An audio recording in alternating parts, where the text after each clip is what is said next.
Hey gang, in today's video I'm going to be showing you a very useful tool, a survival tool that fits inside your wallet. It's very thin, and I'm also going to show you another useful tool that also fits inside your wallet.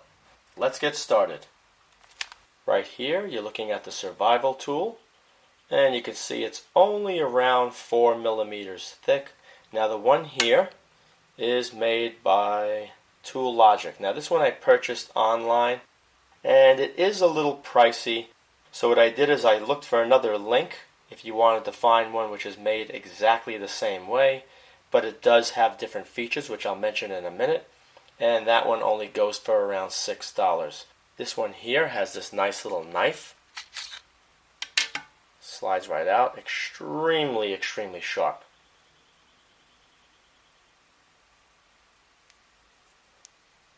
Got this little rough area on the back.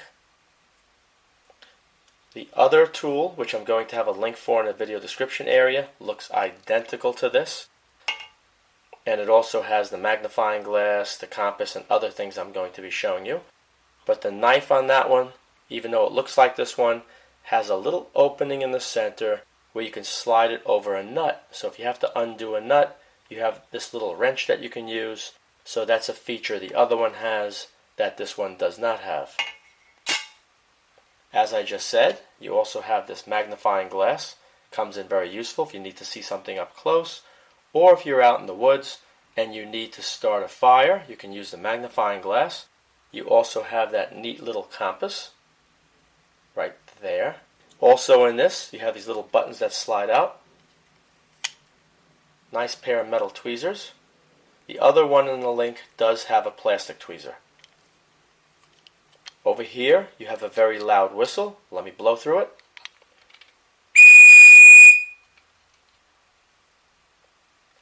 Next to the tweezers, right over here is a plastic needle. You can use this for getting into tight little spots to clean things. It's very useful. The other one in the video description area is also made out of plastic. This one also has a little area for a lanyard if you wanted to put a rope through here. And on the very bottom is a piece of flint. You could strike this down like this into a little area of kindling to start a fire. Very cool. I highly recommend one. If you want to spend extra money for this one, just look online for that company's name. The one shown in the video description area does not have this area at the bottom for starting fires with the flint, but it does have another blade that's used for opening bottles. It's made out of stainless steel as well. Also on that blade is a small slot which could be used for Phillips screws as well as slot screws. And then there's a larger one that you can use for larger slot screws. So the other one does have things that this one does not have, and they're made exactly the same size, same material, same thickness. And it only goes for around $6. Now let me show you the other thing.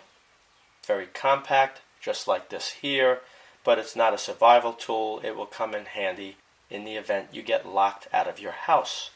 Alright, this is the other tool.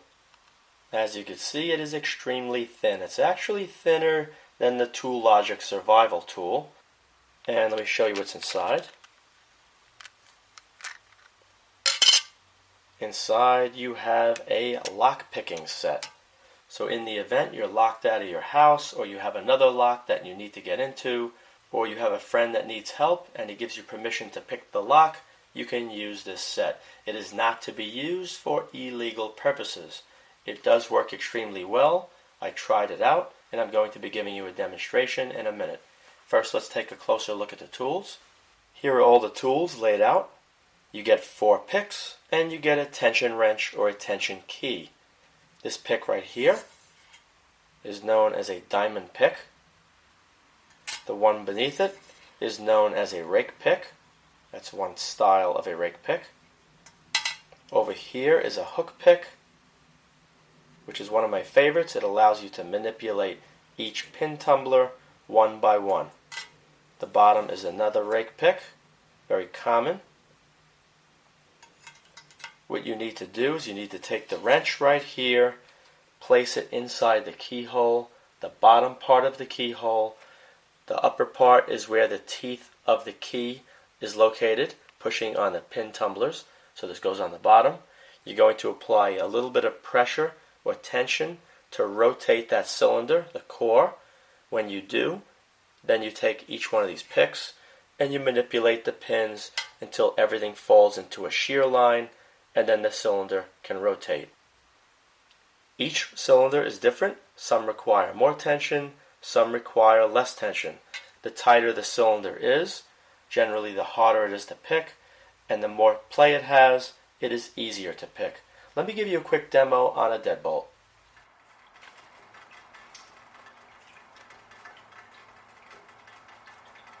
The first thing I'm going to do is insert the tension wrench into this area of the lock. Be sure to choose the size that fits better. Do not place a real narrow end of the tension key in a wider lock. Be sure to use the wider end, and in smaller locks you want to use the narrower end. While I am applying tension to the cylinder, I'm going to begin the picking process. I'm going to use the hook pick as well as the rake pick. I like to push all the pins to the top first, apply tension, and then pick them as they fall down.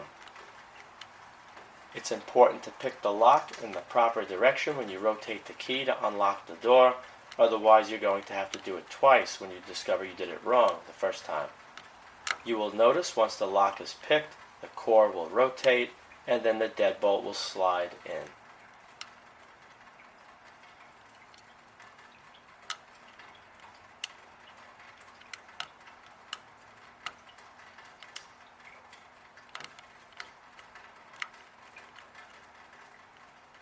If you would like to learn more about pin tumbler locks and how you can rekey one using a Dremel, I do have an excellent video, and I'll be placing a link to that video in the video description area.